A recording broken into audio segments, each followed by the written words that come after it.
इन तस्वीरों को तो आप पहचानते ही होंगे। अगर नहीं पहचानते तो हम आपको बता दें कि ये रामायण के सीरियल के कुछ कलाकारों की तस्वीरें हैं, जिनसे आज हम झांसी में सीधे बात करेंगे।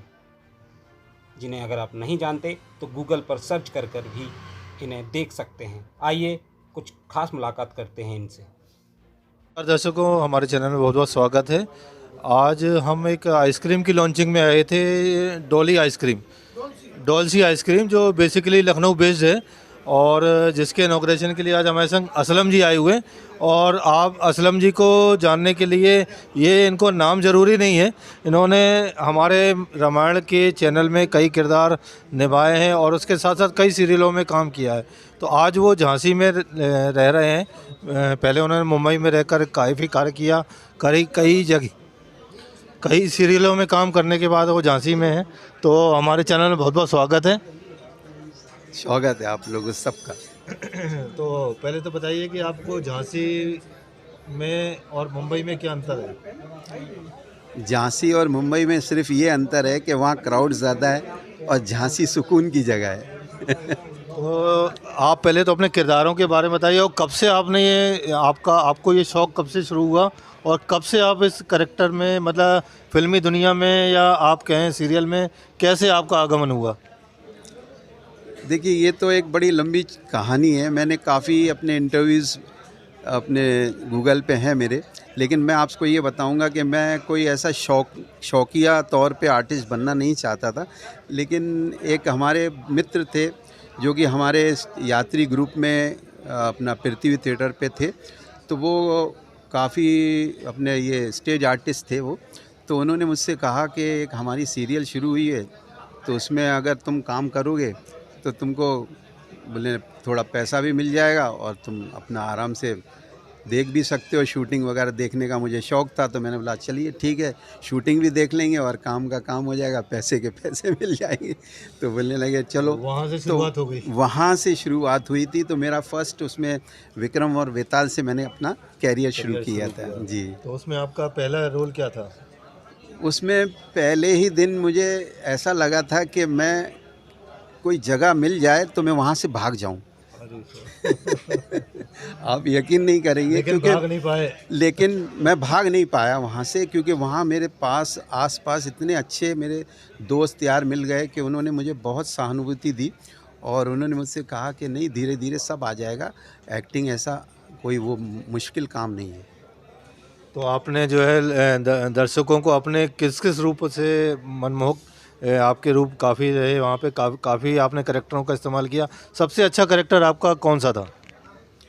देखिए, सबसे अच्छा कैरेक्टर देखा जाए तो मुझे तो सबसे अच्छा अपना समुद्र देवता का कैरेक्टर था। बहुत ही सोबर कैरेक्टर था, बहुत ही सिंपल कैरेक्टर था। और उसमें ये भी था कि जो राम जी के सामने रूबरू जाके और उनको अपने डायलॉग पेश करना, और इतने बड़े एक रामानंद सागर जी जो बहुत अच्छे हमारे लेजेंड थे, समझिए पापा जी, उनके सामने एक्टिंग करना बहुत बड़ी बात थी मेरे लिए।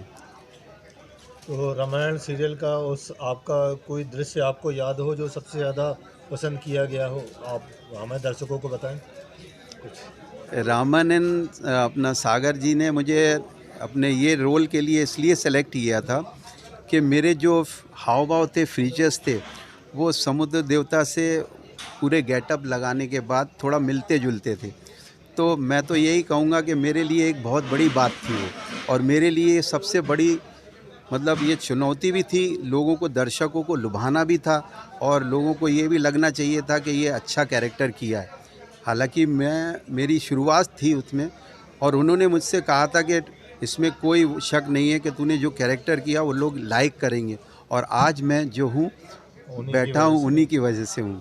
तो हमारे दर्शकों को आप कोई संदेश देना चाहेंगे कि आगे वो किस तरह से जो है थिएटर ज्वाइन करके या फिल्मी दुनिया में जाकर क्या रास्ता अपनाएं कि वो आपकी तरह सफल हो सके? देखिए भाई, मैं तो ये कहूँगा कि आदमी तो, हर इंसान ये चाहता है कि मैं भी एक कलाकार बन जाऊँ और मैं भी एक बहुत बड़ा अमिताभ बच्चन की तरह एक्ट करूँ। सब पैदाइशी कलाकार हैं, मैं तो यही बोलूँगा। अपने घर में सभी एक्टिंग करते हैं, लेकिन एक्टिंग करना कोई आसान काम नहीं है, क्योंकि एक्टिंग जब करता है इंसान तो मैं तो ये कहूँगा कि जब वहाँ डायलॉग्स वगैरह स्क्रिप्ट वगैरह मिलती है तो वहाँ पता चलता है आपके अंदर कितना कॉन्फिडेंट है। और आदमी को अगर बिल्कुल कॉन्फिडेंट है, वो बिल्कुल उसको कोई किसी तरह की शर्म हया कुछ नहीं, मतलब किसी चीज़ से डरता नहीं है, कोई फियर नहीं है, फियरलेस है, तो वो एक मतलब मैं ये कहूँगा कि एक बहुत अच्छा आर्टिस्ट बन सकता है। क्योंकि आर्टिस्ट बनने के लिए कॉन्फिडेंट की ज़रूरत है।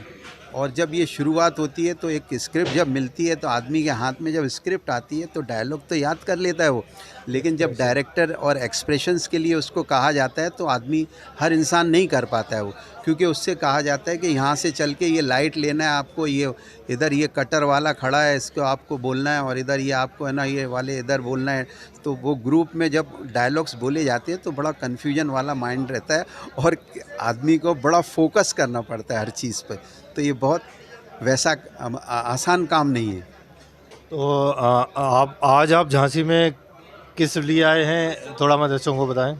मैं दर्शकों को यही कहूँगा कि आज एक हमारी आइसक्रीम का एक प्रमोशन है, डॉल्सी एक आइसक्रीम है, उसके प्रमोशन के लिए मुझे यहाँ एज ए गेस्ट टाइप बुलाया था और उसी के लिए मैं आया हूँ, उसके प्रमोशन के लिए।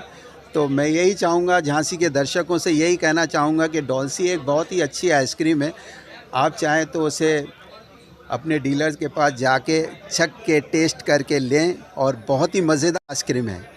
लास्ट ये है कि आप कोई दो फेमस डायलॉग बताइए उस समय के। मैंने एक आतिकाई का सेनापति बना था, तो उसमें मैंने एक राम के सामने एक डायलॉग बोला था, प्रभु आपके सेनापतियों में, प्रभु हे राम, जो शोक तुमने मेरे पिता श्री लंकेश के हृदय को दिया है वही शोक मैं तुम्हें देने की ठान कर आया हूँ। काका कुंभकर्ण के शीश के बदले तुम्हारे भाई लक्ष्मण का मुंड ठोकरें मारता हुआ अपने पिता के चरणों में चढ़ाने की सौगंध ली है। जिस प्रकार मेरे पिता अपने छोटे भाई के शोक में तड़प रहे हैं, उसी प्रकार तुम भी अपने छोटे भाई के शोक में तड़पोगे। तभी अतिकाई की प्रतिहिंसा की आग ठंडी होगी। यदि छत्राणी का दूध पिया है तो लक्ष्मण सामने आए। एक और डायलॉग की जो ओके। है दर्शकों को, हमारे दर्शकों को मैं समुद्र देवता का एक छोटा सा डायलॉग बताऊंगा, जिसमें प्रभु राम बाण धनुष बाण लेके मेरे सामने आ जाते हैं और मैं निकलता हूँ, प्राहिमाम करता हूँ, प्रकट करने के लिए खड़े रहते हैं। 3-4 दिन हो चुके होते हैं और मैं नहीं निकलता हूँ। तो उसके बाद जब मैं आता हूँ तो प्राहिमाम, पहले तो उनसे माफ़ी चाहता हूँ, निकलता हूँ प्राहिमाम करता हुआ। फिर वो मुझसे बोलते हैं कि इतनी देर क्यों करी, इतना कष्ट क्यों कर, मतलब ये हुआ। तो मैं उनको डायलॉग बोलता हूँ कि प्रभु आपके सेनापतियों में नल नीलाम के 2 भाई हैं। बाल्यकाल में वो बड़े शरारती बालक थे। वो ऋषियों का सामान उठाकर नदी में फेंक आते थे, जिससे दुखी होकर एक बार एक सिद्ध ऋषि ने उन्हें श्राप दिया कि वो जो कुछ भी अपने हाथ से पानी में फेंकेंगे वो कभी डूबेगा नहीं। आज वही श्राप आपके काम आ जाएगा प्रभु। नल विश्वकर्मा का औरस पुत्र है, इसे शिल्प कला भी आती है। यदि ये दोनों भाई आपस में मिलकर समुद्र के ऊपर सेतु बांधने का कार्य करेंगे तो लंका तक एक ऐसा सेतु तैयार हो जाएगा जिसके ऊपर से चलकर आपकी सेना समुद्र के उस पार पहुंच जाएगी। मैं वचन देता हूं कि आपके डाले हुए पत्थर और आपसे निर्मित सेतु में स्वयं भी सेतु बंधन में आपकी सहायता करूंगा। बहुत बहुत धन्यवाद हमारे चैनल से बात करने के लिए। हम चाहेंगे कि आप हमारे दर्शकों को इसी तरह मनोरंजन देते रहें, नए नए आप सीरियलों में अपना कार्य करते रहें। धन्यवाद बहुत बहुत। हमारे चैनल को लाइक और सब्सक्राइब करने के लिए आप हमारे चैनल को ज़रूर लाइक करें और सब्सक्राइब करें। धन्यवाद।